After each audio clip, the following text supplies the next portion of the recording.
Most efficient heat pump and developed it. And these are the evaporators for that heat pump right here. They're 8 feet high, 3 feet wide. Now, the refrigerant we put in here boils at 40 degrees below zero. Therefore, anytime, day or night, outside in a rainstorm or in a windstorm or hailstorm or a snowstorm, or just out on a nice hot sunny day or in the middle of a cold night, as long as the refrigerant that's inside this panel is colder than whatever the air is out here or the phenomenon that's hitting this panel, then the heat from the air or the sun or the wind or the rain or the sleet or the snow will be transferred into the refrigerant on the other side, because it's the second law of thermodynamics. Hot goes to cold.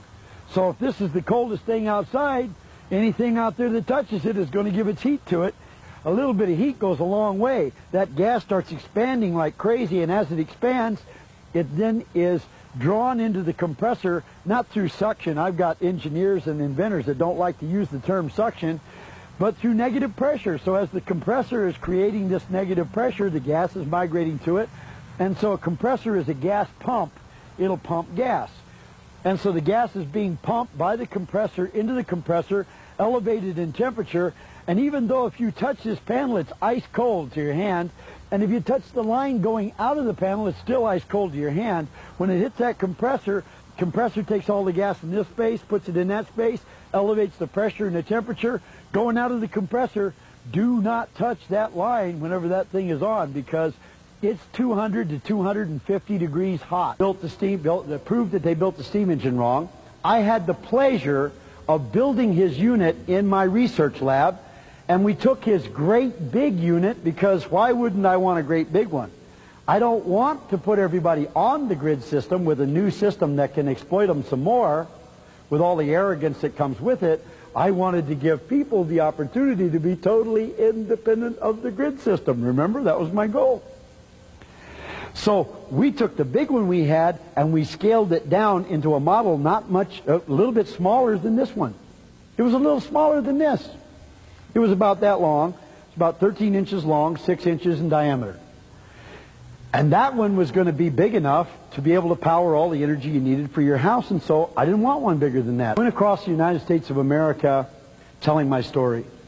I told it in every state of the United States, and I got 1,000 people to join me telling my story. We put a media ad campaign together because the media wouldn't cover it, so we ran commercials. And we did a 60-second commercial cutting a power line and saying you can power your house with no electricity, external electricity, run your car with a new engine that runs with no gasoline. We did a 60-second commercial nationwide. As far as we can tell, about 10 million people saw it. And after that happened, that was too much. That couldn't be tolerated. And so I got a letter from the state of California inviting me to come back to California to go to court. So I flew back from New Jersey to California to go to court, and when I walked into the court, the judge said, "You're probably wondering why you're here," and I said, "Yes, I am." And he said, "Well, because I've been ordered by the state of California to put you in prison." And I said, "Well, that's really interesting. You're putting me in prison, but I've never been convicted of the crime. How do I go to prison without a trial and without being convicted?" And I said, "You can't do that, can you?" And he said, "Well," he says, "I've been ordered by the state of California to put you in prison, so that's where you're going, but sounds like you got a hell of a case for appeal." That, by the way, is a quote, and I do have the transcript. I walked out of prison 2 years ago, and now we have rebuilt our whole national network of distribution of distributors. We're in every state of the United States. We're in every major county of the United States. We have people now who understand exactly how the government works, exactly how the big boys work, exactly how the energy companies work, and we've got it all figured out. And we've got far, far, far more technology than we ever had in 1987. We got a lot more money than we ever had in 1987, and we're about to rock the world. I made the mistake of thinking I just had to build a working model and demonstrate it, and the world would come rushing in to congratulate me.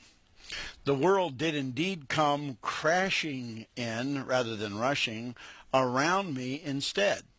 The sheriff of Ventura County, California, with plenty of help, confiscated my technology before it could even be demonstrated, and as a result, I was not able to show it to the public beyond the half dozen or so workers that we had in the research facility who had witnessed it prior.